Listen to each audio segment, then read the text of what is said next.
نحمده ونصلي على رسوله الكريم اما بعد فاعوذ بالله من الشيطان الرجيم بسم الله الرحمن الرحيم رب اشرح لي صدري ويسر لي امري واحلل عقدة من لساني يفقهوا قولي.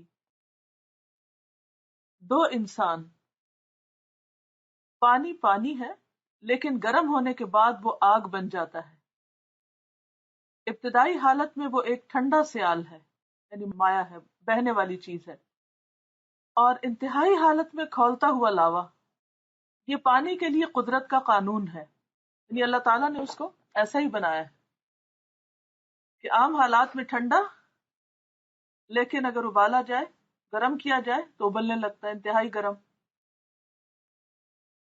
اور انسان کا معاملہ بھی یہی ہے، کیونکہ انسان بھی پانی سے پیدا ہوا ہے. وَخَلَقْنَا مِنَ الْمَاءِ كُلَّ شَيْءٍ حَيٍّ، اگرچہ اوریجن مٹی سے ہے لیکن اس کے بعد پانی بنیاد ہے. انسان اپنی ابتدائی حالت میں ایک بے ضرر انسان ہوتا ہے، لیکن اگر اس کی انا کو چھیڑ دیا جائے تو وہ اپنے پورے وجود کے ساتھ ضرر رساں بن جائے گا، یعنی نقصان دہ بن جائے گا. انسان اپنی معتدل حالت میں ہو تو وہ فطرت کا ایک دلکش پھول ہے. یعنی عام حالات میں آپ دیکھیں کہ انسان جو ہے وہ بہت اچھے ہوتے ہیں، ان کو دیکھ کر پیار آتا ہے، ان کے ساتھ بات کر کے لطف آتا ہے، انسان سکون پاتا ہے. اور انسان تو ہے بھی لفظ انس سے کہ انسان انسانوں کی کمپنی میں مانوس ہوتا ہے، خوش ہوتا ہے. مگر انسان کے اندر جب غصے کی آگ بھڑک اٹھے تو اس وقت وہ ایک اور انسان ہوتا ہے. اس وقت وہ تمام حیوانوں سے زیادہ خون خوار حیوان بن جاتا ہے، کیونکہ شاید حیوانوں نے بھی غصے میں اتنی قتل و غارت نہیں کی جتنی انسان نے کی ہے خود انسان کا خون بہانے میں. قرآن میں بتایا گیا ہے کہ انسان کی ایک صفت یہ ہے کہ اس کے اندر نفس لوامہ رکھ دیا گیا ہے. نفس لوامہ سے مراد ضمیر ہے. ابتدائی طور پر آدمی اپنے نفس لوامہ پر ہوتا ہے، یعنی برا کرے تو نفس اس کو ملامت کرتا ہے کہ تم نے اچھا نہیں کیا. اس وقت آدمی کی فطرت اس کی رہنما ہوتی ہے. وہ عین اپنی اندرونی آواز کے تحت شرافت اور انسانیت پر قائم رہتا ہے.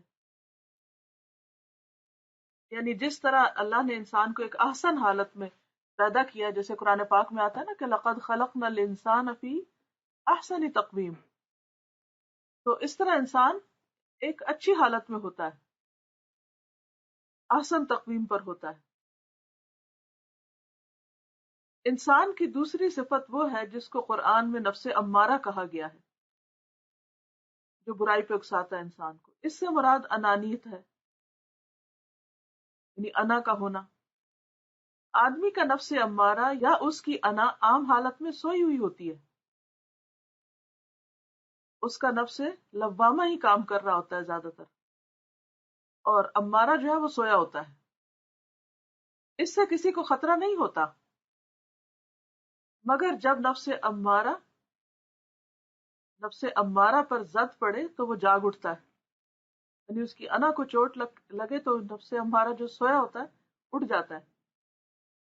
اس وقت وہ انتقامی جذبات میں اندھا ہو جاتا ہے. اب وہ انتہائی حد تک نقصان رساں بن جاتا ہے، بہت زیادہ دوسروں کو پھر نقصان پہنچاتا ہے. انسان کی یہ دونوں صفتیں خود خالق نے پیدا کی ہیں، یعنی اللہ نے انسان کو ایسا ہی بنایا، اس لیے ان کو ختم کرنا ممکن نہیں. یعنی اگر یہ دو چیزیں نکال دی جائے تو انسان انسان ہی نہ رہے. ہمارے لیے صرف یہ ممکن ہے کہ اعراض کے اصول پر عمل کرتے ہوئے اپنے آپ کو اس کے نقصان سے بچائیں، یعنی اگنور کر کے. ہماری کوشش یہ ہونی چاہیے کہ ہم مقابل کے انسان کی نفس لوامہ کو جگائیں، یعنی اس کا ضمیر جگائیں، اس کا کانشیس بیدار کریں، اور اس کی نفس امارہ کو خوابیدہ حالت میں پڑا رہنے دیں، سویا رہے وہ. اسلام کے مطابق کامیابی اور ناکامی دونوں آدمی کے اپنے اختیار میں ہیں. یعنی آپ کسی سے بھی معاملہ کرتے ہوئے اس کے کس نفس کو جگاتے ہیں. آدمی دوسرے فریق کے اندر جس قسم کی نفسیات جگائے گا وہی اس کے حصے میں آئے گی.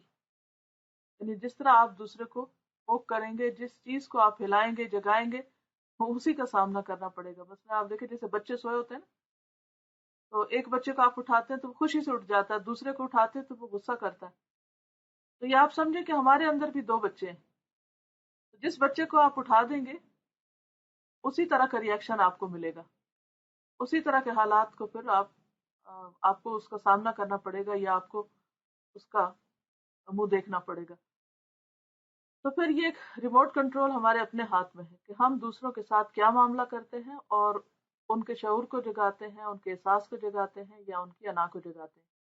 احساس کو جگانے کے لیے سوالات کیے جانے چاہیے. یعنی جب آپ کو کسی کے ساتھ اختلاف ہو یا کسی کے ساتھ آپ کی انبن ہو تو بجائے اس کے کہ آپ اس کو کریٹیسائز کرنا شروع کر دیں، آپ اس سے پوچھیں کہ وہ ایسا کیوں کر رہا ہے.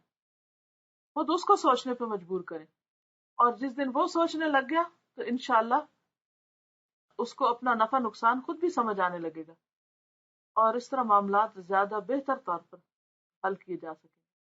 اللہ تعالیٰ سے دعا ہے کہ وہ ہمیں بہترین علم اور بہترین حکمت عطا کرے اور بہترین طریقے سے ہمیں عمل کرنے والا بنائے. وآخر دعوانا ان الحمد للہ رب العالمین. السلام علیکم ورحمۃ اللہ وبرکاتہ.